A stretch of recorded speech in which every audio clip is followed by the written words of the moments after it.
This is Eric Brotman, the host of Don't Retire, Graduate, the podcast that teaches you how to advance into retirement rather than retreating. Welcome to Office Hours, where we answer listeners' questions about personal finance, retirement readiness, and more. We received a question from Brianna, who asked, what is the real reason financial advisors have asset minimums? And Brianna, I love this question because so many of our questions are about personal finance, but this is really about our industry and sort of looking under the hood and saying, why do financial advisors do things a certain way, and what's the business reason or other financial reasons to do it? So let me answer this as simply as possible. In most financial advisory relationships, revenue is generated by financial advisors in multiple ways. Sometimes they're commissionable engagements or transactional engagements. Sometimes they are fee for service, whether it's a flat fee or a retainer fee or an hourly fee. And sometimes it's based on a fee as a percentage of assets that are being managed. So when you ask about asset minimums, that's typically what you mean. What is the percentage being charged on the assets, and how does that create ongoing revenue for the firm to then take care of all the clients being served? In almost every financial advisory 1.0 seminar, workshop, course, or whatever we could do, there's this idea that what you need is fewer clients and larger clients. And that is the way that our industry has been built. It is also specifically why we at BFG have chosen not to do it that way. We're traveling in the opposite direction of the herd, Brianna. And the reason we're doing that is because we realize that there are ways to create sustainable financial advisory practices without having asset minimums. So we're very proud of the fact that we've built something called Financial Planning for All, and that is a program that is available to a much broader audience. Now, that's not to suggest that financial advisors who have asset minimums are bad people or that you shouldn't work with them. I mean, in some cases, it's important for you as a client to be in the wheelhouse of the firm you're working with. So in other words, you don't want to be somebody's biggest client, but you also don't want to be their smallest client. You want to be in their sweet spot. And that's true in almost any industry, and ours is no exception. But when firms say we're not going to talk to folks under a certain asset level, I think they're making a calculated decision, and I think for many it's a miscalculation and a mistake.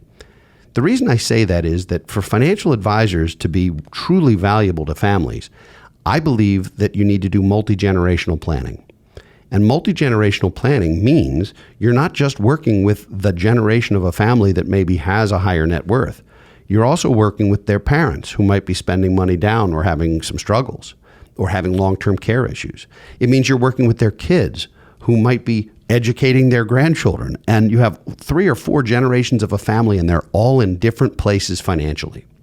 And so in a perfect world, I think a financial advisory relationship should be with the whole family and should be able to not only look at accumulation and look at decumulation and preservation of assets, it should also be able to look at tax strategies between generations and philanthropy and all the things that come into financial decision making.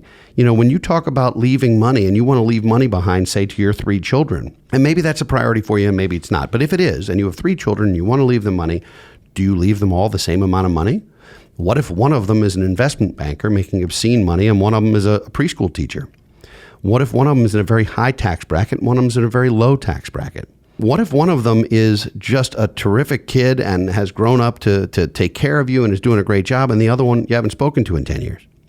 I mean, I'm oversimplifying, but the reality is that financial advisors who have minimums and will only work with couples or families over a certain level are missing the opportunity, I believe, to do some of the best and most important work in our industry. And when we look at our typical client, because you should ask, if you're going to a financial advisor, you should say, who are your typical clients? And, you know, we had a guest on our show recently who said if a financial advisor answers that question and it's, oh, our clients look just like you, run, because they haven't actually answered the question. They're just blowing smoke. But if they say, like we would say, our typical client shows up on our doorsteps, they're between 45 and 65 years old, they've got parents getting older they're worried about, they've got kids to educate, they're working 50 and 60 hours a week, they're busy people, and they just want some help making big decisions, and they want to essentially outsource some of the financial decisions in their lives, The short answer is that's what we do, and we can help those families. And I don't care if they have $10 million or $2 million or $200,000.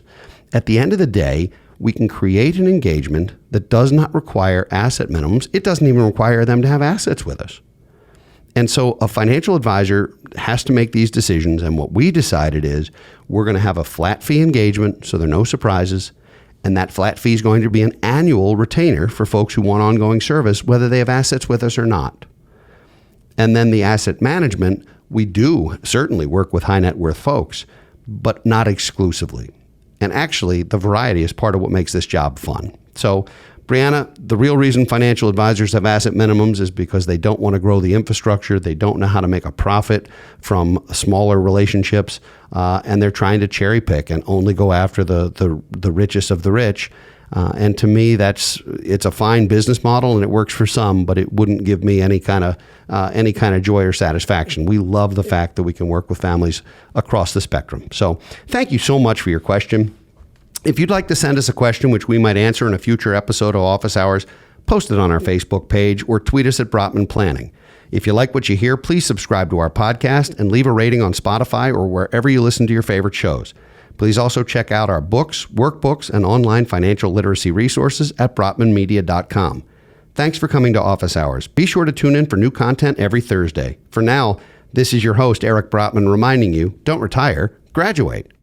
Securities offered through Kestra Investment Services, LLC. Kestra IS. Member FINRA SIPC. Investment advisory services offered through Kestra Advisory Services, LLC. Kestra AS. An affiliate of Kestra IS. Kestra IS or Kestra AS are not affiliated with Brotman Financial or any other entity discussed.